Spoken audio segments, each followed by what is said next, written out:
Hello student, इस video के अंदर हम मैथमेटिक्स बेसिक का सेट नंबर 1 के एमसीक्यू का सॉल्यूशन के बारे में डिस्कस करेंगे। चलिए वीडियो स्टार्ट करते हैं। तो स्टूडेंट, आप देख सकते हैं जैसे कि आपका फर्स्ट क्वेश्चन है, the distance between the points 2 - 1 and -5 is. तो इसका जो आंसर आएगा बच्चों 5 यूनिट आएगा, यानी ऑप्शन बी इसका सही ऑप्शन है। ठीक है, नेक्स्ट क्वेश्चन है, if C 1 - 1 is the mid point of the line segment A B joining points A4, X and B -2 4, then value of X. तो इसका ऑप्शन जो है बच्चों वो -6 है, जो हम mid point formula x1 + x2/2 से फाइंड कर सकते हैं। थर्ड क्वेश्चन है, which of the following relationship is correct. कि इनमें क्या रिलेशनशिप होता है। तो बच्चों जो सम होता है किसी प्रोबेबिलिटी ऑफ इवेंट और plus probability of not event का जो सम होता है वो हमेशा 1 होता है। तो इसलिए इसका ऑप्शन नंबर सी। उसके बाद question number 4, the following distribution gives the daily income of 50 workers of factory. तो the lower limit of the model class. तो इसमें बच्चों मॉडल क्लास की लोअर लिमिट आपको बतानी है। तो पहले तो इसमें बच्चों जो आपका जो डाटा है वो कंटिन्यूअस नहीं है, इसको हम कंटिन्यूअस करते हैं। और कंटिन्यूअस करने का पैटर्न क्या होता है कि जो लोअर लिमिट है उसमें 0.5 माइनस करेंगे और अपर लिमिट में 0.5 प्लस करेंगे। तो अगर हम देखें तो बच्चों इसमें जो मॉडल क्लास होती है किसे कौन सी होती है, तो जिस क्लास की फ्रिक्वेंसी सबसे हाईएस्ट होती है उसको मॉडल क्लास डिसाइड करते हैं। तो इसमें 14 सबसे हाईएस्ट फ्रिक्वेंसी है, तो इसलिए 425 to 449 ये मॉडल क्लास है। और इसकी जो लोअर लिमिट है वैसे 4 to 5 है, लेकिन क्योंकि डाटा कंटिन्यूअस नहीं है तो इसे कंटिन्यूअस करने के लिए 0.5 आप इसमें सब्ट्रैक्ट करेंगे। तो इसका आंसर जो होगा वो सी होगा, 424.5। उसके बाद question number 5, student, a lamp post 9 metre high cast a shadow 303 metre long on the ground, the sun elevation at this moment is. तो इसका जो है tan θ = परपेंडिकुलर अपॉन बेस से आप कैलकुलेट करेंगे स्टूडेंट। तो परपेंडिकुलर अपॉन बेस यानी 9/3√3। तो इसमें जो आएगा tan θ = √3 आएगा, और √3 tan θ में बच्चों 60 की वैल्यू होती है। तो इसमें जो एलिवेशन है वो 60 आ जाएगा, यानी ऑप्शन नंबर ए। उसके बाद student, if 1/0 of the quadratic polynomial is kx² + 4x + k1, then value of k। मैंने आपको मल्टीपल टाइम्स बोला है कि बच्चों इस टाइप का क्वेश्चन आता है, k की वैल्यू को कैलकुलेट करने वाला हो। देखो आया है ये, ठीक है। तो इसका बच्चों हम x की जगह इसमें हम 1 रखेंगे, तो जो हम उसके बाद k की वैल्यू कैलकुलेट करेंगे तो -2 आएगा। तो इसका ऑप्शन नंबर बी सही हो गया क्वेश्चन नंबर 6 का।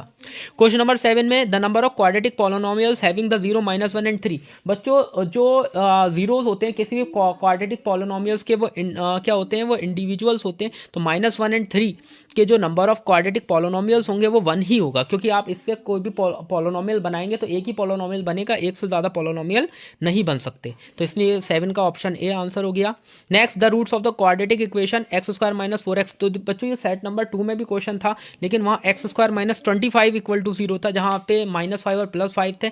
यहाँ x² - 4 है, यानी कि इन्होंने क्या किया है कि सेट्स में क्वेश्चन तो चेंज किए, लेकिन क्वेश्चन का जो पैटर्न है वो बिल्कुल सेम रखा है। ऐसा नहीं है कि सेट 1 में कुछ और क्वेश्चंस आए और सेट 2 में, तो क्वेश्चंस की वैल्यू तो चेंज है बट पैटर्न जो सेम है, ठीक है। तो बच्चों इसका जो 8 है, इसका बी ऑप्शन सही है, -2 and 2। Which of the following is not a quadratic equation, ये आपका सेट 2 में भी था, तो इसका सी ऑप्शन आपका हो जाएगा। उसके बाद the common difference of an AP is, तो इसका जो कॉमन डिफरेंस आएगा बच्चों वो आपका 8 निकल कर आ जाएगा। नेक्स्ट 11 है, 1/tan² θ - 1/sin² θ is equal to. तो इसमें देखो बच्चों 1/tan² θ का मतलब क्या हो गया बच्चों, cot² θ, और -1/sin² θ यानी cosec² θ। तो जैसे कि आपने आइडेंटिटी स्टडी की है कि cosec² θ - tan cot² θ = 1 होता है, बट इसमें ऑर्डर रिवर्स है इसलिए माइनस कॉमन हो जाएगा। तो इसका आंसर जो है वो बी आएगा, -1। ये सेम क्वेश्चन बच्चों सेट 2 में भी है, बट वहाँ पर 1/cot² और -1/cosec² है। तो यानी कि सेम पैटर्न के इन्होंने क्वेश्चंस को लिया है, बस क्वेश्चंस चेंज किए हैं बट पैटर्न चेंज नहीं किया। उसके बाद next question number 12, the region between a code and either of the 2 arc of circle is called. तो उसको क्या बोलते हैं बच्चों, सेगमेंट कहते हैं। तो जो रीजन होता है कोड और आर्क के बीच में उसको क्या बोलते हैं हम, सेगमेंट कहते हैं। उसके बाद क्वेश्चन नंबर 13, बच्चों यहाँ पर x - y की वैल्यू आपको कैलकुलेट करनी है। तो जब आप x की वैल्यू यहाँ निकालेंगे तो 3 आएगी, और y की वैल्यू भी जो आएगी 3 आएगी। तो इस तरीके से x - y जो हो गया वो 0 हो जाएगा। तो यानी 13 का ऑप्शन नंबर डी जो है वो आपका सही है। उसके बाद नेक्स्ट क्वेश्चन नंबर 14, स्टूडेंट क्या है, इसमें आपको एंगल ए पी ओ बताना है। ए PO। तो स्टूडेंट आप देख सकते हैं कि यहाँ पर जो O पर एंगल है वो 70 डिग्री है, A पर जो एंगल होगा वो 90 डिग्री का होगा, क्योंकि टेंजेंट जो होती है परपेंडिकुलर टू रेडियस होती है, और उस आप फिर एंगल्स हम प्रॉपर्टी से निकालेंगे तो जो P पर एंगल आएगा वो आपका 20 डिग्री आ जाएगा। तो 14 का जो क्वेश्चन नंबर ऑप्शन है वो D है।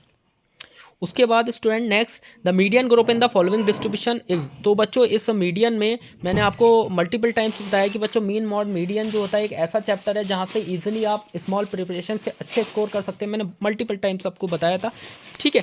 तो जिन बच्चों ने मेरी बात पे फोकस किया होगा डेफिनेटली उन्होंने इन क्वेश्चंस को ईजिली अटैम्प्ट किया होगा। तो the median groups in the following frequency distribution, तो बच्चों इसका जो ऑप्शन है वो बी आ जाएगा, जो इसमें मीडियन ग्रुप आएगा 20 से 30 वाला आ जाएगा। उसके बाद question number 16, in a circle of radius 21 if an arc subtend an angle of 60 degree at the centre of circle the length of arc. तो यहाँ पर बच्चों 22 सेंटीमीटर लेंथ ऑफ आर्क निकल कर आएगी 2 pi r into theta upon 360 से। उसके बाद a tangent to a circle is a line that touch the circle at 1 point only, क्योंकि बच्चों आपने पढ़ा है कि टेंजेंट जो है वो सर्किल को केवल एक पॉइंट पर टच करती है, उसको टेंजेंट कहते हैं, और जो 2 पॉइंट पर टच करती है उसको सेकंड कहते हैं। तो टेंजेंट ओनली 1 पॉइंट पर टच करती है। उसके बाद तो आपका ऑप्शन ए सही हो गया 17 का। उसके बाद 18 में अगर हम देखें तो ये कह रहा है कि दो ट्रायंगल सिमिलर हैं ABC और QPR, तो एक्स की वैल्यू आप फाइंड करो। तो आपने स्टडी किया है कि बच्चों जब दो ट्रायंगल सिमिलर होते हैं तो उनकी करस्पॉन्डिंग साइड्स का जो रेशियो होता है वो सेम होता है। तो उसके बेस पर अगर हम देखेंगे तो यहाँ 3 का जो डबल है मतलब 6 और 3 ये करस्पॉन्डिंग साइड्स हो गई, तो 3 जो है वो 6 का हाफ है, तो इन द सेम वे जो x होगा वो 4.6 का हाफ होगा, यानी 2.3, ठीक है। नेक्स्ट बच्चों क्वेश्चन नंबर 19 है, ये आपका assertion and reason based question आ गया। इसमें देखेंगे the pair of linear equation 5x + 2y + 6 = 0 and 7x + 6y + 18 = 0 have infinitely many solutions.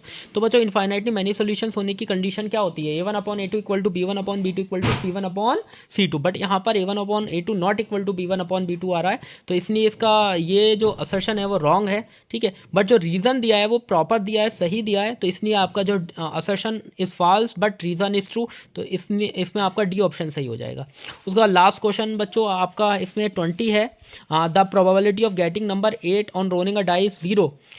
तो बच्चों ये तो असर्शन बिल्कुल सही है, क्योंकि 8 डाई पे आता नहीं है तो उसकी प्रोबेबिलिटी 0 हो जाएगी। उसके बाद रीज़न क्या है? The probability of an impossible event is 0। हाँ, जो बच्चों इम्पॉसिबल इवेंट होता है उसकी प्रोबेबिलिटी जो होती है वो 0 होती है, यानी रीज़न भी प्रॉपर एक्सप्लेनेशन है, रीज़न ट्रू भी है और एक्सप्लेनेशन भी है, तो इसका ऑप्शन मतलब इसका जो आंसर होगा वो ए ऑप्शन हो जाएगा, ठीक है स्टूडेंट। तो इस तरीके से मैंने आपको 1 से लेकर 20 तक सेट नंबर 1 के MCQs बता दिए हैं। अगर किसी बच्चे को किसी और कोड का कोई और सा सेट अगर मिला है वो और उसका सॉल्यूशन जानना चाहता है तो मैंने डिस्क्रिप्शन बॉक्स में मैं अपना मोबाइल नंबर लिख रहा हूँ, उस पर आप व्हाट्सअप कर दें, या ईमेल आईडी लिख रहा हूँ उस पर आप मेल कर दीजिए, मैं उसका भी वीडियो बनाकर अपलोड कर दूँगा।